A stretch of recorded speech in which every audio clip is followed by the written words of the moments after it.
إن الحمد لله نحمده ونستعينه ونستغفره ونعوذ بالله من شرور أنفسنا وسيئات أعمالنا من يهده الله فلا مضل له ومن يضلل فلا هادي له وأشهد أن لا إله إلا الله وحده لا شريك له وأشهد أن محمدا عبده ورسوله اللهم صل وسلم وبارك على نبينا محمد وعلى آله وصحبه أجمعين ومن سار على نهجه إلى يوم الدين أما بعد فاتقوا الله لعلكم تفلحون ربنا زدنا علما وارزقنا فهما اللهم آت نفوسنا تقواها وزكها أنت خير من زكاها أنت وليها ومولاها. Hadirin jamaah Masjid Baitur Rahman yang saya muliakan, kembali kita melanjutkan pembahasan bab al-istiqamah, bab yang berbicara tentang istiqamah sebagaimana yang telah kita jelaskan definisinya pada pertemuan yang lalu. Malam ini kita masih melanjutkan ayat berikutnya yang menunjukkan tentang keutamaan istiqamah itu, yaitu di surah Al-Ahqaf. Allah Subhanahu wa taala mengatakan, Innal ladzina qalu rabbuna Allah thumma istaqamu fala khaufun 'alaihim wa la hum yahzanun. Ya, sesungguhnya orang-orang yang mereka berkata rabbuna Allah, Rabb kita adalah Allah, Rabb kami adalah Allah. Kemudian mereka istiqamah atas ucapan yang mereka ucapkan, maka tidak ada rasa takut bagi mereka dan tidak ada pula rasa sedih. Hadirin yang saya muliakan, di ayat yang pertemuan yang lalu sudah kita singgung beberapa hal berkaitan dengan istiqamah dan fadilah yang Allah berikan kepada mereka, terutama dalam keadaan, berbagai keadaan yang menakutkan, terlebih ketika kondisi kematian itu menjemput mereka.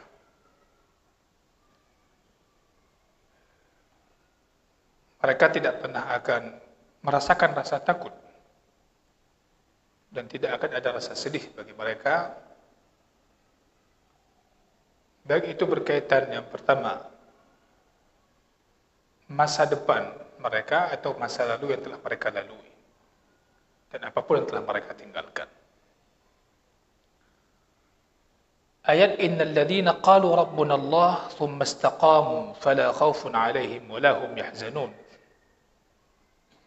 Di sini dipahami juga bahwasanya istiqamah itu adalah orang-orang yang mengumpulkan antara tauhid dan istiqamah. Jadi ayat innal ladzina qalu rabbuna Allah thumma istaqamu fala khaufun 'alaihim wa la hum yahzanun. Di sini dipahami bahwasanya mereka yang dimasukkan dalam ayat ini adalah orang yang mengumpulkan antara tauhid dan istiqamah. Tauhid itu merupakan intinya ilmu. Tauhid merupakan intinya ilmu. Dan istiqamah di atas agama Allah Subhanahu wa ta'ala ini merupakan puncaknya amalan di atas agama. Puncaknya amalan dalam beragama itulah istiqamah. Tauhid intinya ilmu, kemudian istiqamah merupakan puncak sebuah amalan. Hadirin saya muliakan, maka di sini bisa kita perhatikan bahwasanya Innal ladzina qalu rabbuna Allah. Kita bisa mempraktekkan bimbingan ayat ini adalah dengan mengatakan Rabbi, Rabbi Allah. Rabbuna Allah, Tuhan kami adalah Allah.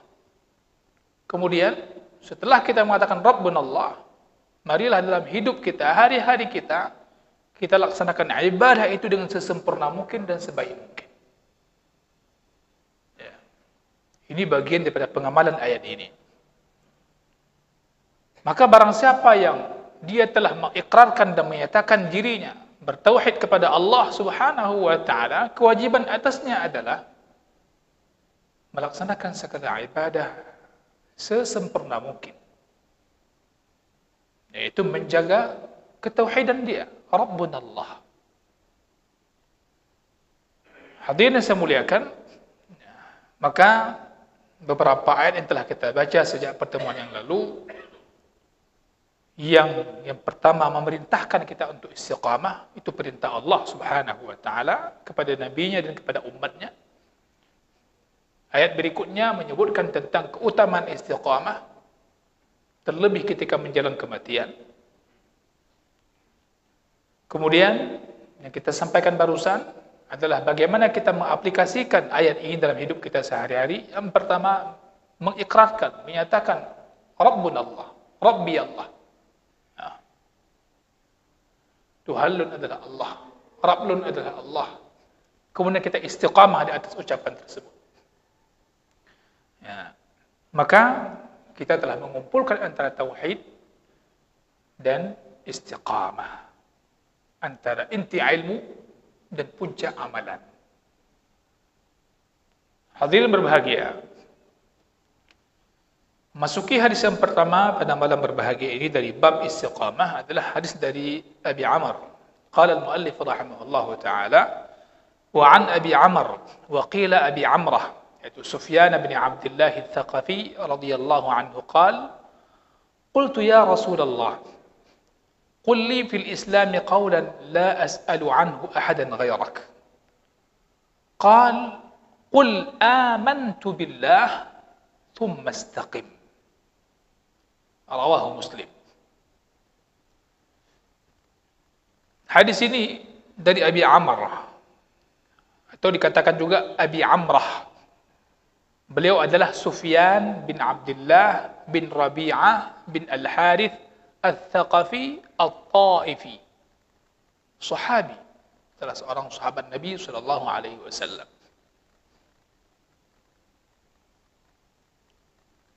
Hadis ini terdapat dalam lafaz yang lain dalam riwayat At-Tirmidzi rahimahullahu taala, ada tambahan.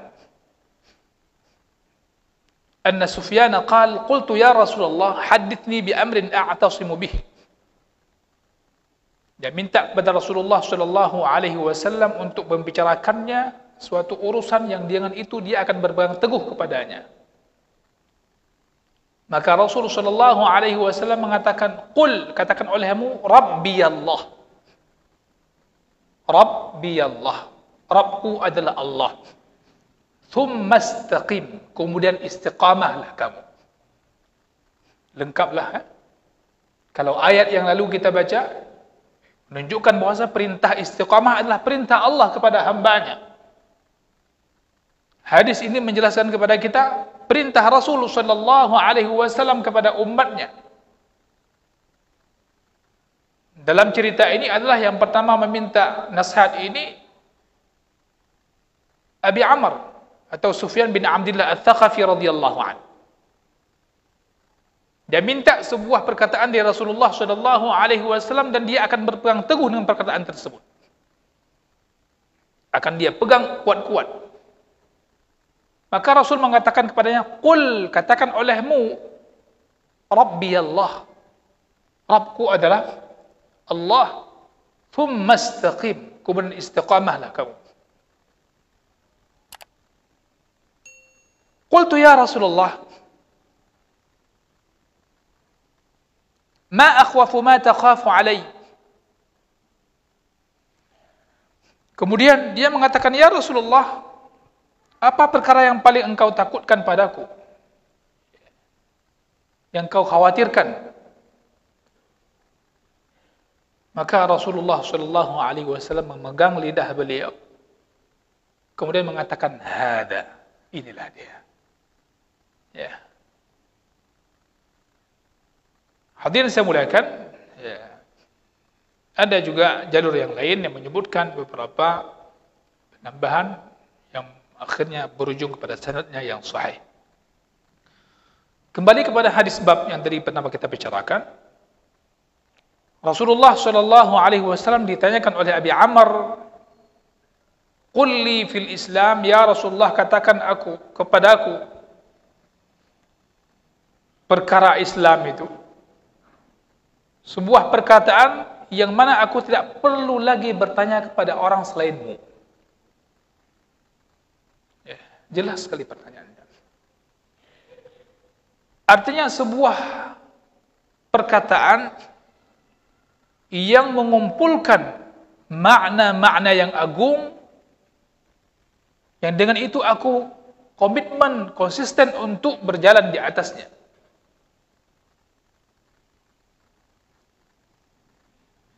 Hadirin saya muliakan, saya pernah mengatakan dulu bahwasanya banyak di kalangan para sahabat Rasulullah sallallahu alaihi wasallam itu bertanya kepada Nabi sallallahu alaihi wasallam sebuah kalimat yang memiliki makna yang dalam.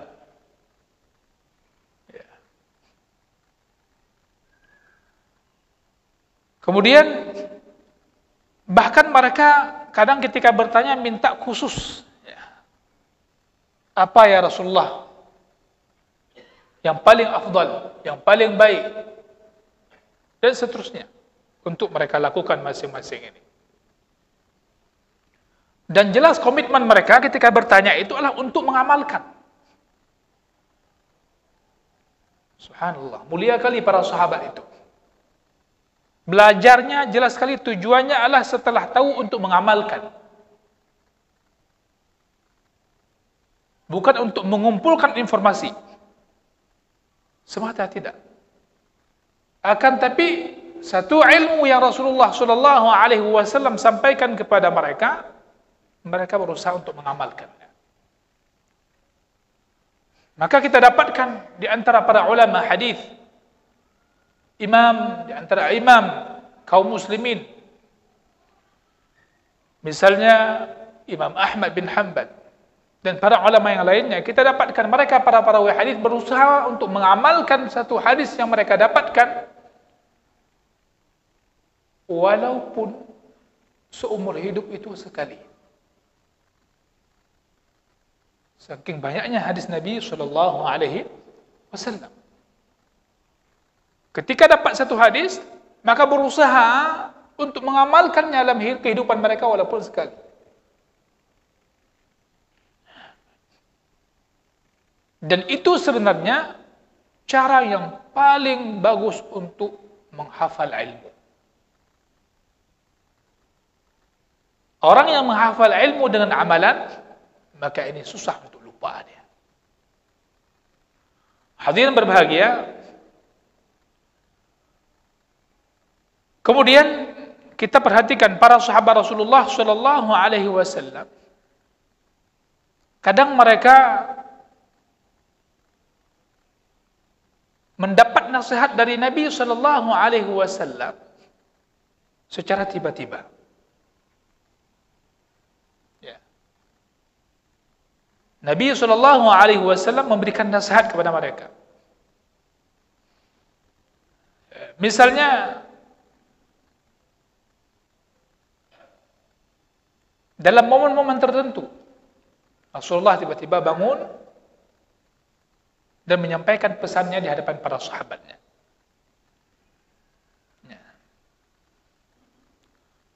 Begitu pula para sahabat, kadang-kala mereka meminta kepada Rasulullah sallallahu alaihi wasallam pesan-pesan kebaikan untuk mereka, wasiat-wasiat kebaikan untuk mereka.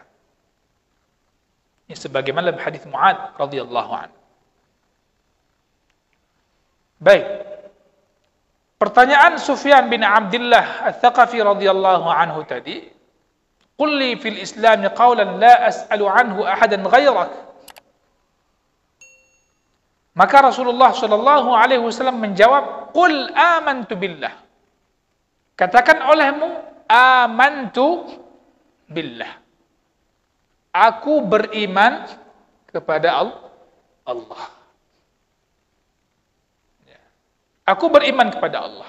Katakan olehmu, aku beriman kepada Allah. Thumma istaqim, kemudian istiqamahlah. Maka di sini kita lihat iman didahulukan. Ketika iman dikatakan amantu billah, maka itu sudah maksudnya adalah masuk ke dalam agama secara keseluruhan. Thumma istaqim. Ini menunjukkan amalan-amalan yang menunjukkan keimanan seseorang itu bagian daripada penamaan iman. Ucapan Nabi sallallahu alaihi wasallam, "Qul amantu billah tsumma istaqim," ini menunjukkan bahwasanya wajib bagi seorang hamba. Wajib bagi seorang hamba dia beriman kepada Allah Subhanahu wa taala dan dengan menyatakan keimanannya. Dan ini merupakan bentuk iman yang benar.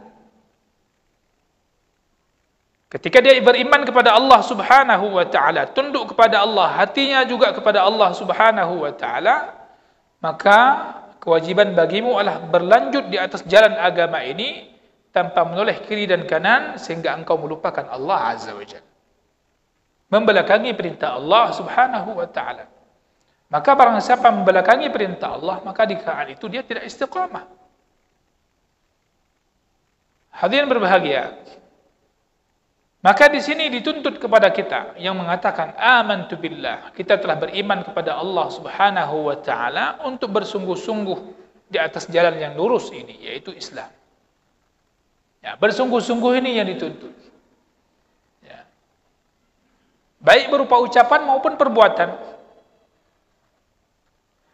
Maka Allah Subhanahu wa taala mengatakan inna rabbi ala siratim mustaqim. Ya. Maka kita pun minta kepada Allah Azza wa Jalla agar kita selalu dibimbing ke jalan yang lurus, yaitu jalan Islam. Di antaranya kita minta dalam salat kita. Setiap rakaat kita minta kepada Allah, ihdinas siratal mustaqim. Ihdinas siratal mustaqim. Ini bentuk kesungguhan kita minta istiqamah. Bentuk kesungguhan kita beriman kepada Allah Subhanahu wa taala. Maka bagaimana keadaan kalau orang tidak mau salat? Bagaimana dia berharap agar komitmen di atas agama? Ya? Bagaimana dia berharap agar istiqamah di atas agama? Yang seharusnya dia salat sehari semalam yang wajib 17 kali dia minta kepada Allah, ihdinas siratal mustaqim. Belum lagi salat sunat. Belum lagi dia berdoa di luar itu. Maka hadirin saya muliakan, perbuatan kita terhadap segala kebaikan yang diperintahkan oleh syariat yang mulia ini, apabila ada kekurangan, ada kesalahan, maka bertaubat kepada Allah Subhanahu wa taala, kembali kepada Allah Subhanahu wa taala, itu bagian daripada memelihara keistiqamahan kita.